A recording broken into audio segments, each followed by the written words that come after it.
اب کچھ خبریں تجارتی دنیا سے۔ گیس چوری کرنے والوں کے خلاف سوئی ناظرن کی ریجنل ٹیموں نے پنجاب، خیبر پختونخوا اور اسلام آباد کے مختلف شہروں میں کامیاب چھاپے مار کر بجلی چور پکڑ لیے۔ کریک ڈاؤن کے دوران متعدد کنیکشن منقطع کر کے مقدمات درج کرائے گئے۔ ٹیموں نے پشاور میں گیس کے براہ راست استعمال پر 8، غیر قانونی استعمال پر 12 گھریلو کنیکشن منقطع اور 2 FIR درج کی گئی۔ راولپنڈی میں گیس کے براہ راست استعمال پر 11 گھریلو اور کمپریسر استعمال کی وجہ سے 1 کنیکشن منقطع کر دیا گیا۔ مردان میں جعلی گھریلو میٹرز پر 4 اور کمرشل استعمال پر 2 کنیکشن منقطع کیے گئے۔ سیالکوٹ میں کمپریسر کے استعمال پر 8 گھریلو، تجارتی استعمال پر 1 جبکہ غیر قانونی توسیع پر 12 کنیکشن منقطع کر دیے گئے۔ سرگودا میں میٹر ٹیمپرنگ پر 17 براہ راست استعمال پر 1 جبکہ غیر قانونی توسیع پر 9 کنیکشن منقطع کیے گئے۔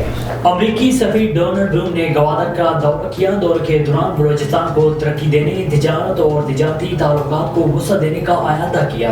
ڈونلڈ بلوم نے کہا ہے کہ امریکہ اور بلوچستان کے درمیان کامیاب تعلق کی طویل تاریخ ہے۔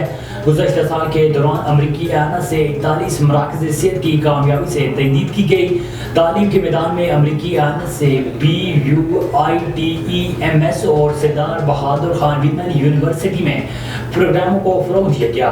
امریکی سفیر نے مزید کہا کہ بلوچی اور مختلف دوسری زبانوں کی تدریس اور تعلیمی مواد کو ترقی دے کر آئندہ نسل کے نوجوانوں کو با اختیار بنایا گیا۔ ڈونلڈ بلوم نے سیاسی رہنماؤں، گوادر ایوان ہائے صنعت و تجارت کے نمائندوں، حکومتی اور نجی شعبے کے مختلف رہنماؤں سے تعمیری مذاکرات کیے۔ LNG کی قیمتوں میں اضافہ کر دیا گیا۔ اوگرا نے ستمبر کے لیے LNG کی قیمتوں میں اضافے کا نوٹیفیکیشن بھی جاری کر دیا۔ نوٹیفیکیشن کے مطابق LNG کی قیمتوں میں $0.39 فی MMBTU تک اضافہ کیا گیا۔ سوئی ناظرین کے لیے LNG کی قیمتوں میں $0.34 فی MMBTU جبکہ سوئی صدرین کے لیے LNG کی قیمت میں $0.39 فی MMBTU اضافہ کیا گیا۔